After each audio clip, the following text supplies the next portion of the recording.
لبیک لبیک یا رسول اللہ لبیک لبیک لبیک یا رسول اللہ. جب تک بکے نہ تھے تو کوئی پوچھتا نہ تھا، تم نے خرید کر مجھے انمول کر دیا. میرے دوستو، آپ سب سے یہی التماس ہے کہ بزرگوں سے جڑے رہو، اللہ والوں کی بارگاہ میں جایا کرو، ان کی بارگاہ سے فیوز و برکات حاصل کرتے رہو، اور ان وقت کے حالات سے گھبراؤ نہیں. تمہیں فکر کرنے کی ضرورت نہیں ہے.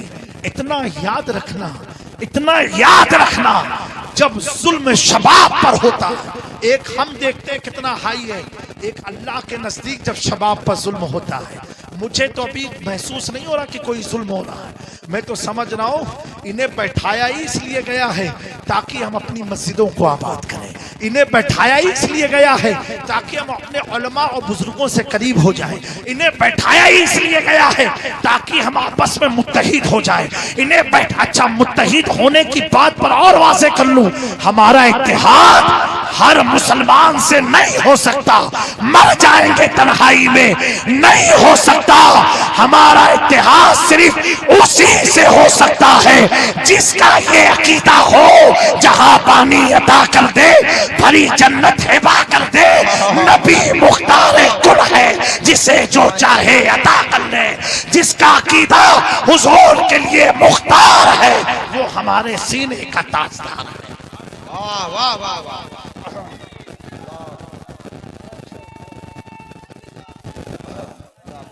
میرے دوستو، تاریخ گواہ ہے، جب ظلم اپنے شباب پر جب پہنچا ہے تو اللہ نے موسیٰ کو پیدا فرمایا، اللہ نے داؤد کو پیدا فرمایا، اللہ نے ابراہیم کو پیدا فرمایا.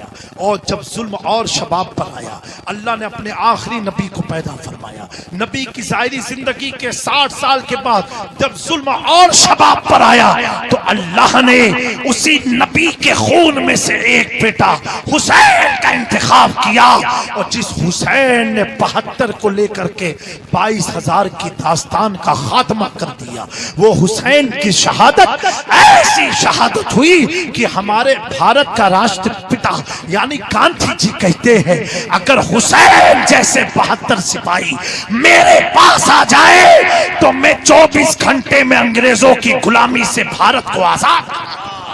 میرے دوستو، جس کی شہادت پر منڈیلا ناز کرتا ہو، گاندھی جی ناز کرتے ہو، اسے حسین ابن علی کہا جاتا ہے.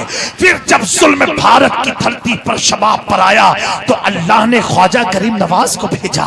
پھر شباب پر آیا، اللہ نے سالار مسعود غازی کو بھیجا، ان کے بعد کریم نواز کو بھیجا، ان کے بعد مخدوم سمنانی کو بھیجا، ان کے بعد بے شمار اولیاء آئے اور آتے رہیں گے. اپنی کامیابی، اپنی حفاظت چاہتے ہو تو دنیا کی سیاستدانوں کے بولنے پر بھروسہ مت کرنا. اگر بھروسہ کرنا، آل رسول کی ذات پر کرنا، اپنے علماء سے کرنا. کیونکہ میرے پیارو، یہ اگرچہ 5,000 کماتے ہیں لیکن آپ کو رب سے دور نہیں، رب سے قریب کرنے کا کام کرتے ہیں. اپنے علماء کا خیال رکھو، اپنے مدرسے کا خیال رکھو. بہت خراب دور سے ہم گزر رہے ہیں. یہ اسپین کی پالیسی ہمارے ملک میں نافذ کی جا رہی ہے. اسپین میں کیا ہوا؟ اسلام کو کیسے مٹایا گیا؟ کیسے؟ کاٹ کے نہیں، پہلے مدرسے بن کر آئی گئے، مساجد بن کر آئی گئی. میرے دوستو، یہ مدرسہ ہمارا ہتھیار ہے، یہ مسجد ہماری ہتھیار ہے، اسے ضائع مت ہونے دینا. اگر چاہتے ہو مسجد کا تحفظ، اپنی مسجد کو اپنی پیشانیوں سے بھر دو. عبادت کرنے والے ہو، تم مسجد کا خیال رکھو، مسجد تمہارا خیال رکھے گی. تم مسجد کو بھرو، اللہ تیرے پیٹ کو بھرے گا. تم مسجد کی طرف بڑھ کے آ، اللہ تجھ سے قریب ہو جائے گا. اے یو پی کے مسلمانوں، ان چند بات پر اگر میری بات کوئی بری لگی ہو، معاف کرنا. خدا را اپنی زندگی کو تبدیل کر لو. ہم عیاشی کے لیے، شراب کے لیے، جوئے کے لیے، ستے کے لیے، زنا خوری کے لیے، ایک دوسرے پر تہمت لگانے کے لیے پیدا نہیں کیے گئے ہیں. ہم اللہ اور اس کے رسول کے دین پر عمل کرنے کے لیے پیدا کیے گئے ہیں. ہم اپنا عمل ایسا بنا لیں، ایسا بنا لیں. آج بھی ہمارے ملک ہندوستان میں ایسے بھی ہندو ہیں ہم سفر کرتے ہیں ہمیں معلوم ہے. آج ہی ہماری فلائٹ میں پنڈت جی تھے ساتھ میں, آگے کی سیٹ پر تھے. ایک شخص کچھ دینی معاملات پر بحث کر رہا تھا, کچھ پوچھ رہا تھا. بات ہوتے ہوتے جب احمد آباد سے ہم لکھنؤ پہنچے تو وہ پنڈت جی نکلے نہیں. ان کی 4 نمبر کی سیٹ تھی, میری 5 نمبر کی تھی. تو میں کہا آپ چلے تبھی تو میں کہا نہیں گرو جی پہلے آپ چلے, پہلے آپ آگے جائیں. نہ اس سے میری کوئی جان نہ پہچان, نہ میرے علاقے کا, نہ میرے وطن کا, لیکن میرے علاقے کا, میرے راج صوبے کا نہیں ہے. لیکن میں سمجھ گیا یہ جامع میاں کی قدر نہیں ہے, یہ اس داڑھی اور ٹوپی کی قدر ہو رہی ہے, اس داڑھی اور ٹوپی کی قدر ہو رہی ہے. میرے مسلمان بھائیوں, اگر تم دیکھتے ہو آج کے دور میں انہیں چوٹی رکھنے میں شرم نہیں آتی تو تمہیں داڑھی رکھنے میں کیوں شرم آ رہی ہے؟ داڑھی تو رکھو کم سے کم, یہ تمہارے تحفظ کا ذریعہ بنے گا. یہ کس نے تمہارے دماغ میں ڈال دیا ہے کہ داڑھی رکھنے سے نقصان ہوتا ہے؟ ہمیں داڑھی رکھنے سے نقصان نہیں, داڑھی رکھنے سے خدا ملتا ہے, رسول ملتے ہیں, اور جو تیرا مخالف ہوگا اللہ اس کے اندر تیرا خوف پیدا فرما دے گا. اور کم سے کم اتنا تو سوچو, اگر خدا نہ خواستہ کہیں شہید ہو گئے تو تیری داڑھی کی بدولت تجھے زمین مل جائے گی, نہ تو کوئی بھی تجھے آگ کے حوالے کر کے چلا جائے. کچھ تو مسلمانوں بیداری لو, کچھ تو ہوش کے ناخن لو, کچھ تو اپنی زندگی میں تبدیلی پیدا کرو. کب تک غفلت کی نیند سوتے رہو گے؟ کب تک اپنی زندگی اس طرح بناتے رہو گے؟ تم صحیح ہو جاؤ, بہن بیٹیاں صحیح ہو جائیں گی. آج بڑی تعداد میں ہماری قوم کی بچیاں غیروں کے ساتھ جا رہی ہیں, اس کی اصل وجہ ہمارے نوجوان ہیں, ہمارے نوجوان ہیں. کیا ہے؟ شادی جب جاتی ہے, اے اماں میں نہیں کری ہوں, کائے نہیں کری ہوں کہ چہرے پر تیلا بہت بڑی ہے, میں نہیں کری ہوں. اے اماں میں نہیں کری, بہت کالی ہے. تو تو کتنا گورا ہے کہ امریکہ سے آیا ہے, اپنی شکل بھی دیکھ لے. لیکن میرے دوستو, یہ آپ ظلم کر رہے ہو, آپ اپنی نسلوں کو تباہ کر رہے ہو, آپ اپنی جنریشن کو برباد کر رہے ہو. اس وقتی چیز کا نام ہے دولت, وقتی چیز کا نام ہے. آج ہماری شادی کا حال, جس آقا نے شادی کو رحمت بنایا, آج ہم نے کیا حال کر دیا کہ لاکھ روپیہ لیں گے, جہیز لیں گے, لڑکی سے شادی کرنے جا رہا کہ بھیک مانگنے کا کام شروع کر دیا. اے میری قوم کے ذمہ دار لوگوں, جب تک آپ اپنے اندر تبدیلی نہیں لاؤ گے, آپ کی اولادیں آپ کو دیکھ کر کے سنورنے والی ہیں. ایک شخص نے کہا, آپ کے یوپی کا واقعہ ہے کہ حضرت 7 سال کا بچہ ہے, ماں باپ آئے, کہا حضرت میرا بچہ گالی بہت بکتا ہے تو دعا کر دو. کوئی نے کرتا ہو کر دیا. استغفراللہ, میرا دماغ تو اتنا خراب ہوا کہ میں کیا بتاؤں. 7 سال کی عمر میں کرتا ہوں یہ کیا کہ گالی بک کے ماں باپ کو. میں نے اس بچے سے کہا بیٹا تو نیچے جا. ماں باپ سے میں نے کہا ایمانداری سے بتانا کتنا سال ہوا شادی کے؟ بولے اتنا سال ہوا. ہم نے کہا یہ بتاؤ کتنی تم لوگ کی لڑائی ہوتی ہے؟ کہا حضرت بہت لڑائی ہوتی, جب دیکھو یہ لڑا کر آتے مجھ سے. تو ہم نے کہا کتنی گالی بکتے ہو؟ ہنسنے کی بات نہیں, افسوس کی بات ہے. کتنی گالی بکتے ہو؟ ارے حضرت غلطی ہو گئی. غلطی تو ہو گئی, اب 7 سال کے بچے کی غلطی کیسے سدھار پاؤ گے؟ کیسے سدھار پاؤ گے؟ اگر وہ بچہ تمہیں لگتا ہے 2 مہینے کا ہے, گنگا ہے, بہرا ہے, نہیں دوستو, 2 مہینے کا بچہ بہرا گنگا نہیں ہوتا. جو ماں باپ بولتے ہیں وہی تو بولنا وہ سیکھتا ہے. اسے کس نے سکھایا تھا یہ پانی ہے؟ اسے کس نے سکھایا تھا یہ چاول ہے؟ اسے کس نے سکھایا تھا یہ میگی ہے؟ اسے کس نے سکھایا تھا یہ پلیٹ ہے؟ وہ 2 مہینے سے سنتا آ رہا یہ چاول ہے, یہ دال ہے, یہ پیلے رنگ کی دال ہے, یہ کالے رنگ کی دال ہے. جو ماں باپ بولتے گئے بچہ سیکھتا گیا. جب 5 سال کی عمر پر پہنچا, جب بولنے کی صلاحیت اللہ نے دی, اب آپ کو کہنا نہیں پڑے گا بیٹا یہ روٹی ہے, بیٹا خود بولتا ہے. ماں کہتی بیٹا جا روٹی لے آ, تو بتانا نہیں پڑتا جیسے گول گول ہوگی, پتلی سی ہوگی, بیٹا خود جا کے روٹی لے آتا ہے. جیسا تم بچوں کے پیدائش کے وقت کرو گے, جیسی کھیت سیچو گے, ویسا اناج تمہیں ملے گا. اے میرے نوجوانوں, اس غفلت کی گالی گلوچ کی دنیا سے باہر آؤ. اور اگر تم کو یہی یہ کرتو کسی نے کر دیا تو جاؤ پوری زندگی تلاشتے رہو. 20,000 دو, 10,000 دو, 5,000 دو.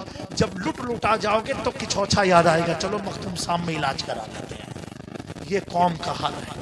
ایسے حال سے باہر نکل آؤ. میں کسی کرتو کا ممکن نہیں ہوں, ہے جادو ہے, لیکن اپنے بچوں کی تربیت اچھی دیتے رہو.